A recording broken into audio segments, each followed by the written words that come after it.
Eu gostaria de ministrar um texto que tem muito a ver com, para mim tem muito a ver com o trabalho que a gente faz, com as nossas vidas. Fica no livro de Mateus, capítulo 8. E diz assim, Mateus, capítulo 8, 1, 2 e 3, diz assim: E descendo ele do monte, seguiu uma grande multidão. E eis que veio um leproso e o adorou, dizendo: Senhor, se quiseres, podes tornar-me limpo. E Jesus, estendendo a mão, tocou-o, dizendo: Quero ser limpo. E ele logo ficou purificado da lepra. Só até aí. Vamos orar. Senhor Deus e Pai, nós queremos mais uma vez te agradecer pela tua palavra e te pedir nessa noite que o Senhor nos dê a revelação dela. Te pedimos que o Senhor fale conosco. Se manifesta hoje para cada um dos teus filhos que aqui estão ao alcance dessa voz. Fala conosco para que o teu nome seja glorificado. Que possamos sair daqui hoje preenchidos e abastecidos pelo poder da revelação da tua palavra, no nome de Jesus. Amém. Presta atenção. Como eu disse antes, esse texto tem algo a ver com a nossa história. A Bíblia diz que Jesus ele estava ali fazendo a obra, e aí um leproso se aproxima dele e fala uma coisa interessante: Senhor, se o Senhor quiser, o Senhor pode me limpar. Ou seja, o que aquele cara estava falando? Ele disse assim: Senhor, eu sei que o Senhor pode, eu só tenho dúvida se o Senhor quer. Na cabeça dele. Por quê? Porque ele era separado, ele era, no sentido, marginalizado. Ele vivia à margem da sociedade por ser leproso. Por ele não, pela lei, né, ele não podia encostar em ninguém. Alguém, quando visse um leproso, tinha que dizer: leproso, leproso. Ele tinha que viver no vale dos leprosos. Mas ele viu em Cristo a solução para a vida dele. Só que havia uma dúvida. A pior lepra que tem na vida de uma pessoa é essa lepra da alma. Era a pior lepra daquele rapaz. Se o Senhor quiser, o Senhor pode me limpar. Sei que tu podes, só não sei se tu queres. Quando, como eu falei a vocês, eu passei muito tempo nas drogas, e eu me achava, sabe, o resto de todos. Minha família, meu pai, um empresário, minha mãe, membro da igreja batista, que tinha um cargo de liderança lá. Eu fui criado ali. Depois meus irmãos mais velhos foram saindo, porque eu sou o caçula dos homens. E eu aprontando, eu recebi tanta palavra dos meus irmãos, e eu me achava assim, um rejeitado mesmo. Tinha uma lepra na alma. Para mim, eu chegava até a dizer que não era filho do casal. Eu sou filho do casal, mas eu tinha tanta amargura no meu coração que eu mesmo criei isso na minha mente. O inimigo conseguiu jogar essa semente no meu coração.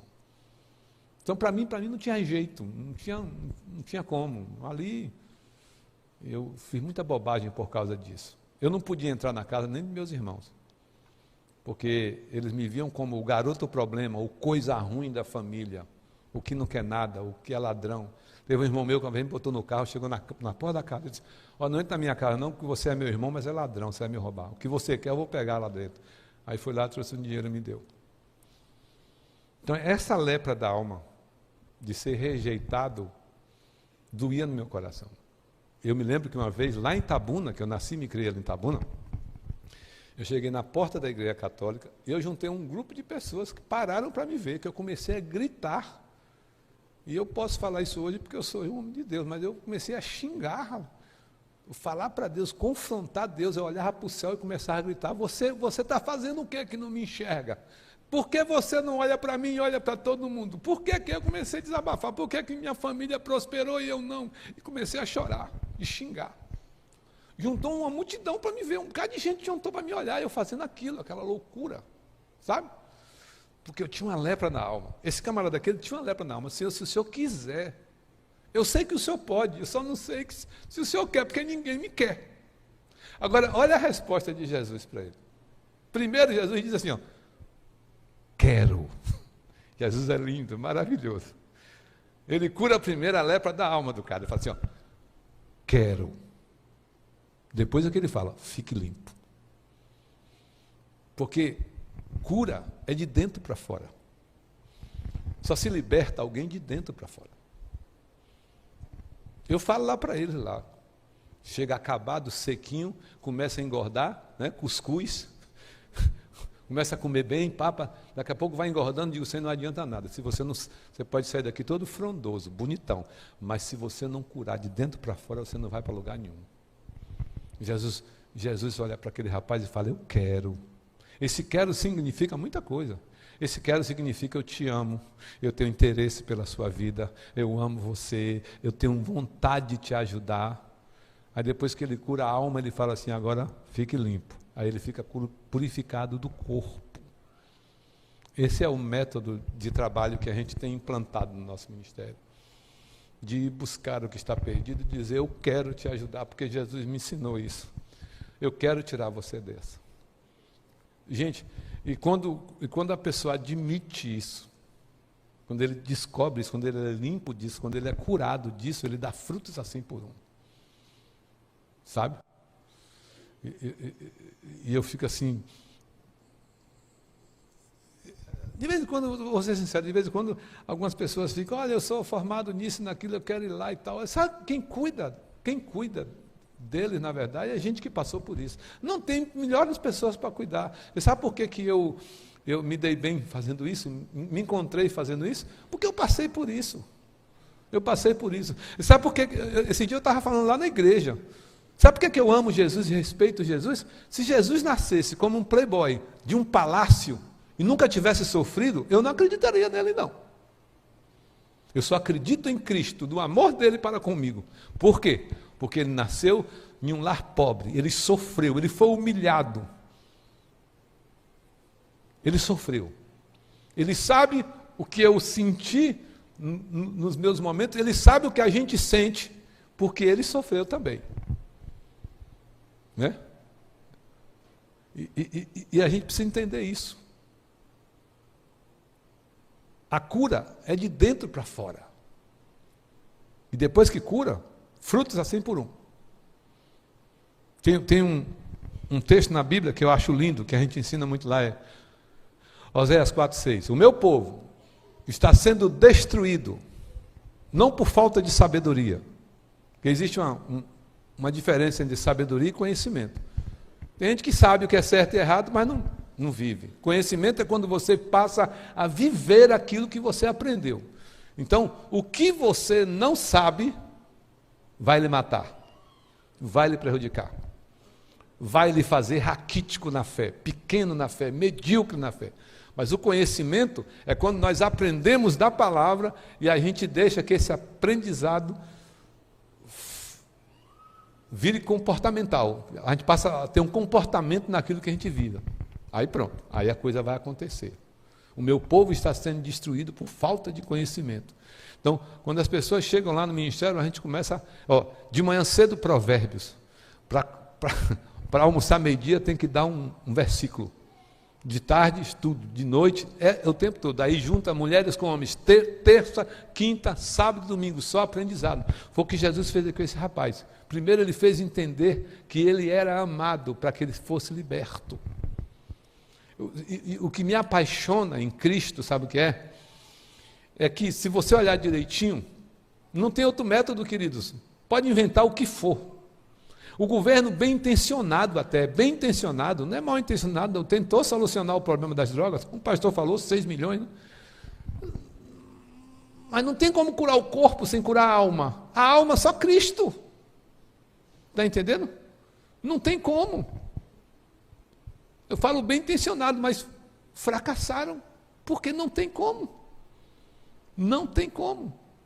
E é o método mais difícil, é você colocar na mente de alguém que passou a vida inteira se sentindo o resto. E você explicar para essa pessoa e fazer essa pessoa entender que tem valor, que tem condições, você pode sair dessa. Você pode. E você vai olhar na Bíblia um Jesus que se incomoda com isso. Por isso que só a Bíblia pode, só o poder da palavra pode transformar. Um Jesus que atravessa o mar todinho, uma tempestade para ir atrás de um cara dentro de um cemitério que comia cadáver. Ué? Jesus foi procurar esse cara, que não tinha valor nenhum. Ele era um endemoniado gadareno. E vai lá e liberta o cara. Está preocupado com esse tipo de gente. De cada 10 pessoas que Jesus falava, não era dentro do templo, ele era onde o povo estava, no meio da rua. Prostituta, ladrão, esse grupo de pessoas que Jesus ia atrás para salvar, para curar, para transformar. Né? E via valor nessas pessoas. Se você olhar no Velho Testamento, é a mesma coisa. Como é que Deus pega um gago? Moisés era gago para liderar quase 1 milhão de pessoas. E chama ele de meu amigo. Moisés, a Bíblia diz que Moisés, no bom sentido, deu a testa com Deus. Teve um momento que ele disse, olha, esse povo, para você ver como é a cabeça da humanidade, a humanidade é difícil. Deus disse, olha Moisés, eu vou lhe dar anjos para proteger, eu vou lhe dar suprimento alimentar, eu vou lhe dar tudo. Leva esse povo, não vai acontecer nada com você, agora eu não vou. Olha o que é que Moisés responde para Deus. Se o senhor não for, eu não vou. Se o senhor não for, eu não vou. Eu só vou se o senhor for. Porque tudo, o que ele quis dizer foi isso. Tudo que o senhor está me dando, sem o Senhor, para mim é nada. E nada com o Senhor, para mim, é tudo. Olha o que é que Deus responde para Moisés. Então eu vou, meu amigo. É esse Deus que nós servimos, queridos. Que tem prazer em ajudar o desajustado, o desabrigado, tirar de lá da lama, mudar a cabeça das pessoas e fazê-las entender isso. Pega um adolescente chamado Davi para matar um gigante. Ele só age fora do óbvio. É isso que a gente tem ensinado lá. Né? Esses valores, Jesus disse, para a gente aprender os valores do reino. Buscar em primeiro lugar o reino de Deus. O reino de Deus são esses valores. E o demais vos será acrescentado. Nós temos aprendido coisas tremendas lá, Deus tem nos dado, a gente tem orado, porque se aproveitado daquele versículo que fala assim, pastor, o Senhor escondeu aos sábios e poderosos e resolveu revelar aos pequeninos. A gente tem aprendido, que é uma coisa que a gente tem aprendido esses dias lá, que tem ensinado muito, porque Paulo fala, né? Eu sei ter pouco, eu sei padecer. Né? Quando foram dar presentes a ele, no livro de Filipenses 4, de 8 a 13, chegaram dando os presentes para ele, ele fala, olha, eu aprendi a passar necessidade e tal, eu agradeço a vocês, mas eu aprendi a passar necessidade e sofrimento, mas também aprendi a ter muito, e sei terem abastança. Aí depois que ele fala, posso todas as coisas naquele que me fortalece. Né? E a gente tem visto também, que tem acontecido no nosso ministério, às vezes as pessoas depois que saem da droga e começam a prosperar, se ensoberbecem. E a gente descobriu uma coisa tremenda esses dias na palavra lá, que eu achei lindo. Jesus não queria ser famoso. Um monte de líder a gente vê no Brasil, o evangelho, querendo ser famoso. A Bíblia diz que os 2 irmãos de sangue de Jesus falaram, olha, eles estavam na Galileia, você fica aqui na Galileia, você não vai ser famoso aqui. Vai para Judá. Lá tem a festa dos tabernáculos. Lá você vai ser famoso. Olha o que Jesus responde. Vai vocês. Quem quer ser famoso é vocês. Podem ir. Aos irmãos dele vai. Aí a Bíblia diz que depois que os irmãos saem, Jesus sai em secreto. Porque ele não queria ser famoso. E por não querer ser famoso, se tornou o mais famoso de todos. A Bíblia diz que eles quer comais, quer bebais, quer façais qualquer outra coisa. Não é para ninguém ver, não é para mostrar para ninguém, não. Faça para a glória do Senhor. E o outro versículo fala assim, ó, tudo que é puro, tudo que é honesto, tudo que é digno, tudo que é de boa fama, Aí fala uma coisa interessante no final: se houver louvor, seja isso que ocupe o vosso pensamento. Mostrar para quem? Não precisa. O próprio Deus se manifesta. Nós, durante 23 anos, estamos trabalhando e no começo recebendo retaliações, e a coisa foi crescendo, crescendo. Esse dia nós ficamos impressionados. Impressionados. Chega no posto de gasolina para fazer abastecimento, que eles fazem ação social para botar gasolina para viajar para outros estados. De vez em quando o cara fala assim: ô Manaim, enche o tanque. Ué?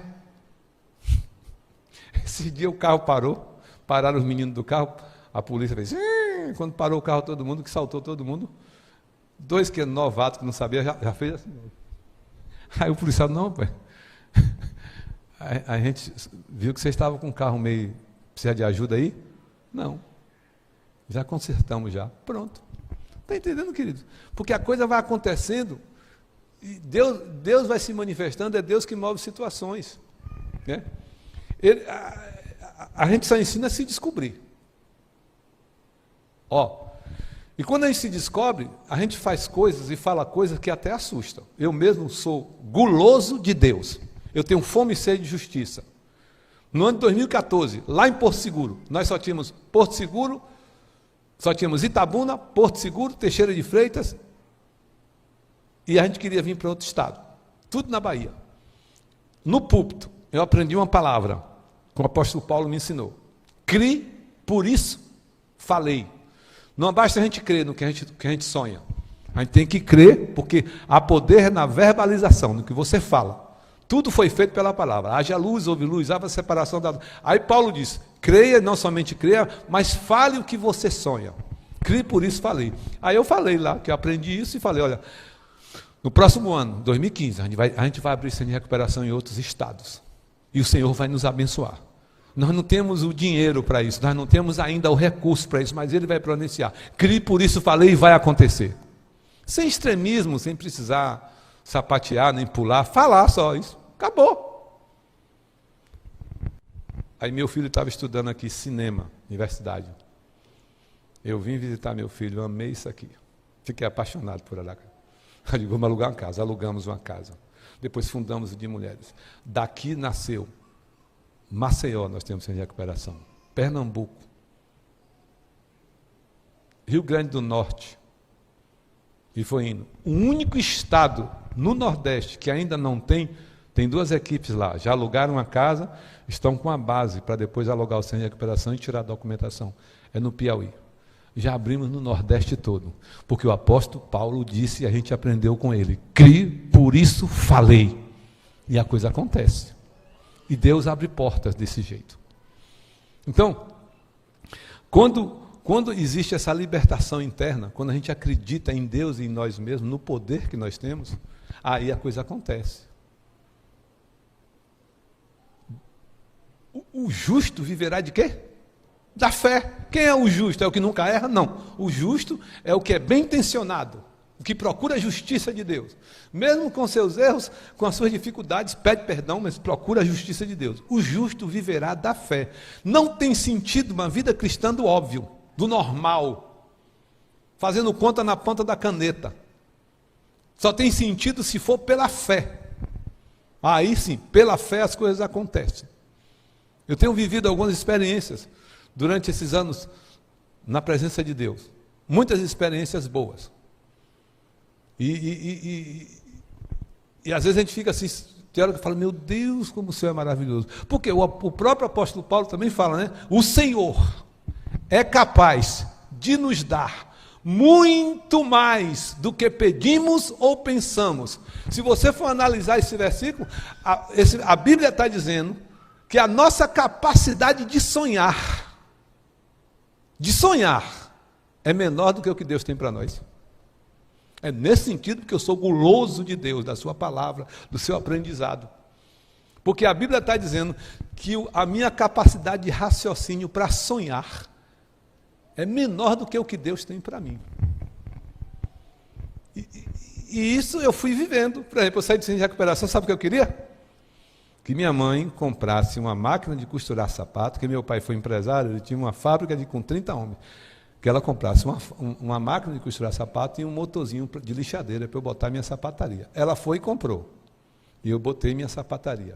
Eu fabricava sandáliazinha e consertava a calçada. Depois eu disse, não, eu só quero uma esposa. Aí Deus me deu. Falei, quero 1 ou 2 filhos, veio 5. E aí, de lá eu fui ser evangelista das igrejas, não estava com fome, eu pegava uma caixa de som, uma extensão, ia para Bananeira Itabuna, um bairro perigoso, botava aquela peça da Mulher Adulta numa fita cassete, na época, e ia com um grupo da mocidade, ganhando almas para Cristo e fundando. E foi indo. Daqui a pouco as coisas foram acontecendo, uma coisa atrás da outra, Fui para uma igreja, eu tinha tanta fome de justiça que eu fui até mal visto em alguns lugares, porque era muito ansioso, né? E nessa minha ansiedade, às vezes eu ultrapassava a liderança e tomava meus castigos e lá vai, e foi indo, até que surgiu o Manaim, e as coisas foram acontecendo. Esse dia eu estava pensando, meu Deus, eu só queria uma sapatariazinha, uma mulher e 2 filhinhos para me tomar conta, viver minha vida, indo para a igreja, só isso que eu queria, e o Senhor me deu 27 centos de recuperação para administrar. O Senhor começou a me honrar de todas as formas. Porque o Senhor é capaz de nos dar muito mais do que pedimos ou pensamos. É só se manter firme na sua presença. E é isso que causa libertação. Sabe o que é que acontece hoje, queridos? Para vocês terem uma ideia, eu estou falando isso aqui tudo para a glória de Deus. É testemunho de vitórias para a glória de Deus. Deus conhece meu coração. Eu estou andando na rua, daqui a pouco o telefone toca. Pastor, oi, obrigado por tudo aí, viu? Sim, quem está falando aqui é Juca. Vou dar um exemplo de um nome. Valeu, Juca. Valeu. Aí eu fico, tá, valeu, Deus te abençoe. Eu nem sei quem é. Mas eu fico com medo de dizer que eu não conheço, do cara se sentir mal lá. Esses dias eu fiquei morrendo de vergonha em Porto Seguro. Um cara foi para o outro lado da rua, voltou. Pastor, brigadão, pastor, me casei, pastor. Estou na igreja ali, estou trabalhando. Ô, pastor, muito obrigado. E eu não lembrava quem era o rapaz. Aí eu fiquei, valeu, rapaz, Deus abençoe. Teve um que ele viu a minha feição, ele está lembrado de mim não, né? Falei, não estou não, velho, desculpa aí. Rapaz, o senhor me disciplinou uma vez. Rapaz, o senhor uma vez me deu uma bronca, me falou uma coisa que eu nunca mais vou esquecer. Eu digo, ô filho, me desculpa, velho, porque eu não lembro mesmo, não é muita gente na minha cabeça. Um cara ligou esse dia para mim e filmou. Ó, aqui, pastor, meu escritório de contabilidade, ó. Obrigado por tudo. Esse eu lembrei. Falei, é mesmo, rapaz? Estou com o escritório de contabilidade. O outro é gerente de uma loja de motos que ajudou a fundar aqui em Aracaju. É gerente de uma revendedora de motos. É direto. Olha o que é que a Bíblia diz. Gênesis capítulo 1, versículo, se não me engano, 11. Que é uma revelação. A semente vai dar uma árvore. Essa árvore vai dar um fruto. E dentro do fruto terá sementes, que dará outra árvore, que dará outro fruto, que dará mais sementes, que dará outra árvore. Então o que a gente planta dá uma floresta. É gente que a gente nem sabe mais, sabe? E a Bíblia diz, lança a tua semente de manhã, e de tarde não recolhas a tua mão, porque você não sabe a que vai dar e a que não vai dar. É só lançar a semente. A gente não vai nem se lembrar do que vai dar, mas do que não vai dar. Mas Deus vai fazer isso. Foi isso que Jesus fez com aquele rapaz. A Bíblia diz que ele aproximou-se do cara rejeitado pela sociedade. Toca no cara. Ele tocou. Jesus era judeu, ele não podia tocar. Ele quebra a regra, a lei. Ele toca, depois que ele fala, quero, filho, agora fique limpo. E mudou a história daquele rapaz. E eu louvo a Deus por isso. Por esse Jesus que tem abençoado as nossas vidas.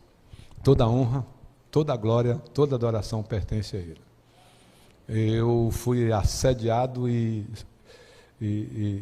convidado durante esses 23 anos de Manaim, né? Principalmente nessa época política, né? Olha, nós queremos fazer uma parceria. Eu digo, não quero não. Eu? Teve um que ficou chateado comigo porque ele queria que eu fosse participar do programa dele que tem um sucesso. Eu falei, não quero não, deixa esse negócio para lá, deixa eu ficar com o meu negócio sossegado cá, eu não quero muito ibope, muita coisa, porque, na verdade, deixa eu falar uma coisa para vocês, quem nos exalta é Deus, quem nos eleva é Deus, né? E eu sou meio cismado com essas coisas. Eu acredito que dessa forma tem dado certo. Independente das críticas, independente de quem, a gente está aí para fazer a coisa acontecer. Nós nunca deixamos de receber ninguém por nenhum motivo. Na época do HIV, que estava muito no auge, pastor, eu tenho HIV, o que é que tem? Sabe o que a gente fala? HIV para nós aqui é gripe, pode vir. Fica no seu canto. O que é que tem? Pastor, eu tenho problema de tuberculose. Bota num quartinho separado, separa as coisinhas dele, mas bota lá. Pastor, a gente não tem dinheiro. Não tem problema. 80% de todos os alunos em todos os centros não pagam nada. O nosso público-alvo, nosso público principal, na maioria, morador de rua. Quem nem a família quer. A gente aprendeu isso com Cristo. Aprendeu isso com a palavra, né? Teve uma mulher que botou o filho dela, dos 20%, pagando, que a gente cobra R$450 mensal. Foi o que ela disse? Chegou lá um dia, falou assim, tinha ficado só uma semana, e falou, meu filho não dá para ficar no meio desse povo, não. E tirou o filho dela de lá. Com 3 dias, mataram o filho dela. Ela ligou para lá chorando, pedindo perdão. Que ela não entendeu a mensagem. A Bíblia diz que o Senhor usa as coisas loucas para confundir as sábias, as fracas para confundir as fortes, as que não são, para reduzir a nada as que são, para que a glória seja dele, para que ninguém se glorie. A glória é dele. Então, que a gente possa abrir o coração e entender que essa cura é interior. E lá fora, sempre tem alguém precisando da gente. Eu quero até deixar um aviso para a igreja. Qualquer pessoa, se algum de vocês chega lá amanhã no Manaim com 10 pessoas, e essas 10 pessoas você disser assim, pastor Manuel falou que aqui pode trazer, que nenhum tem condição, pode levar. Pode levar. Está sem documento, pode levar. Pode levar. Quantos forem? Né? E tem um rap que a gente faz, né? Rap gospel, que fala que os melhores líderes saem das piores favelas. Tem gente lá que nem a família queria. Casou, constituiu a sua família e Deus honrou. Está fazendo um trabalho tremendo. Abençoadíssimo. Se descobriu em Deus. Está vivendo a palavra. E entendeu o chamado de Deus. Então, eu agradeço a oportunidade, mais uma vez, a essa igreja que tem nos abençoado e orado por nós. E ore por nós, porque a gente quer, o nosso sonho, eu vou fazer, esse ano eu faço 60, agora em agosto, e eu ainda sonho em abrir um centro de recuperação, pelo menos um, em cada estado do Brasil. Amém? Muito obrigado, que Deus nos abençoe.